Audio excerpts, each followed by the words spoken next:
Hello students, welcome to the Sapna Homeschooling YouTube channel, and today we are going to solve 9th standard English to a butterfly 3.3 poem from your textbook. नमस्कार विद्यार्थ्यांनो, मी सपना तुम्हा सगळ्यांचं स्वागत करते. आज आपण to a butterfly या पोएमचा English workshop सोडवणार आहोत.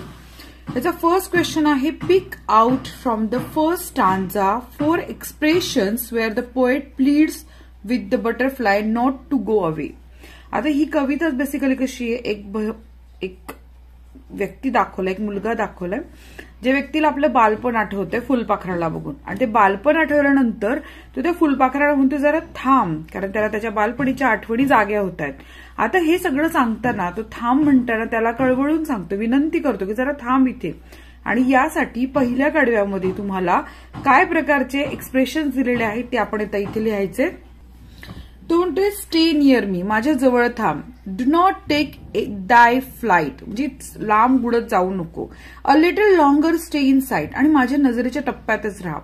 Float near me, do not yet depart, तू माझ्या जवळच आसपास जरा उडत राहा ना, लांब जाऊ नकोस. हे चारही काय आहेत, एक्सप्रेशन्स आहेत जे फुलपाखरासाठी कवीनं वापरली आहेत.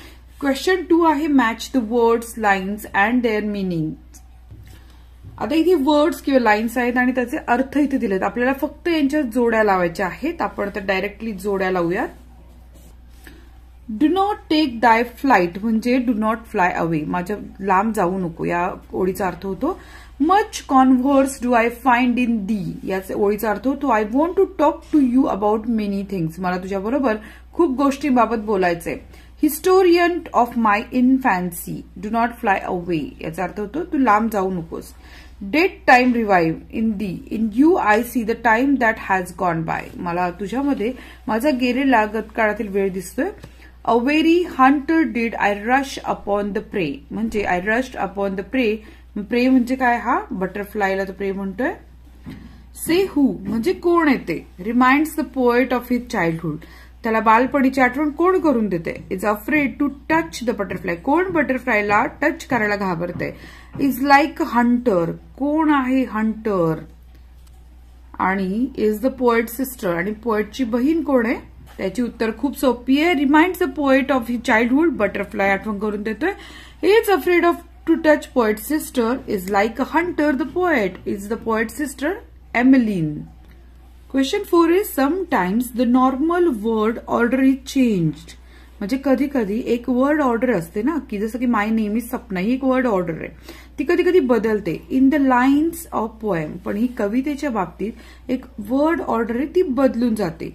टू एम्फसाइज समथिंग, म्हणजे कधी कधी उलटा पलटा वाक्यांची, ओळींची रचना केल्याने, शब्दांची रचना केल्याने काहीतरी जोर बसतो.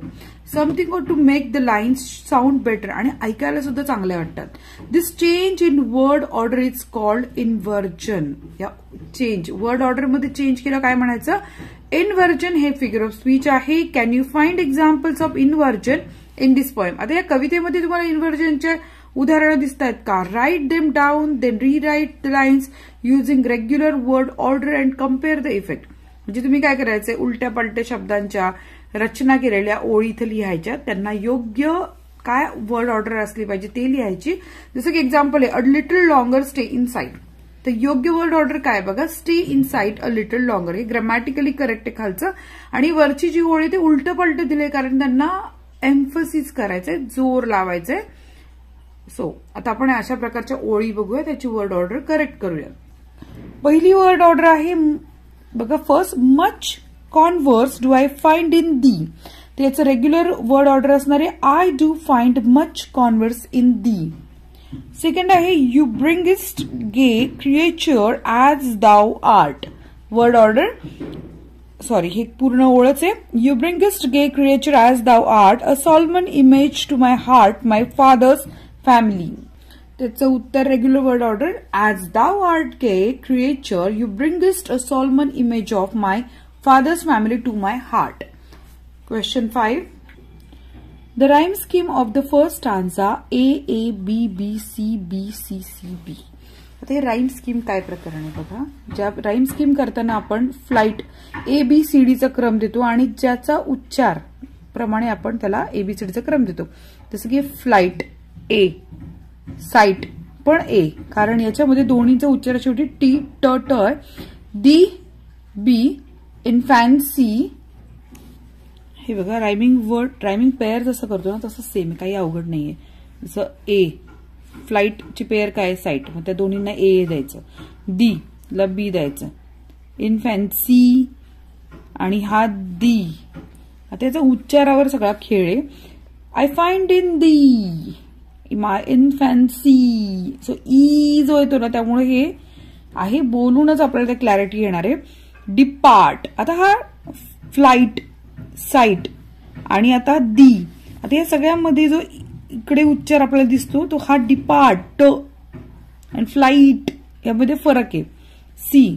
आता परत काय आला दी, मग आता ई आला इथं काय येणार बी. मग आता पुढे काय आला आर्ट.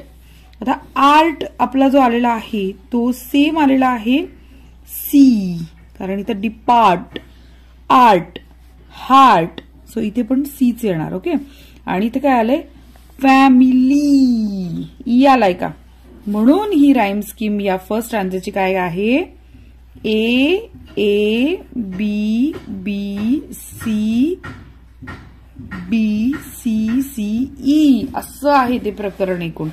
म्हणून इथे राईम स्कीम ही अशी आलेली आहे. आलं लक्षात. आता सेकंड स्टँजाची राईम स्कीम कशी बघा.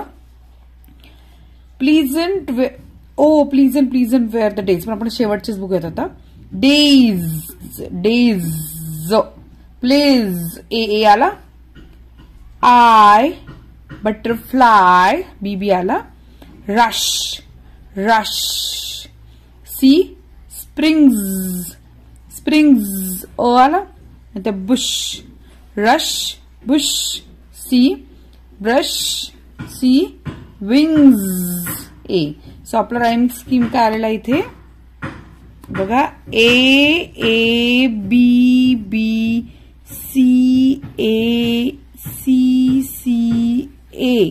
अशा प्रकारे आपली इथे राईम स्कीम आलेली आहे. त्यांनी एक गोष्ट नोट करायला सांगितली होती. Note the words rush bush brush.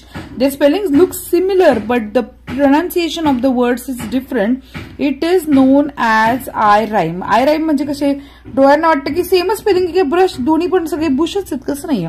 Bush brush आणि हे बघा वर्ड्स रश बुश ब्रश तिन्हीचे स्पेलिंग वेगळे उच्चार वेगळे पण डोळ्यांना वाटतं की सारखे म्हणून त्याला आय राईम म्हटलेले. Find examples of eye rhymes. चला आपण उत्तर लिहूया. The rhyme scheme of the stanza is A A B B C A C C A. Eye rhyme काय seen seen pray fry stone scone edge stage hat cat tree bee snail pale frog. हे true rhymes आहेत. Hat cat thee bee snail pale frog dog.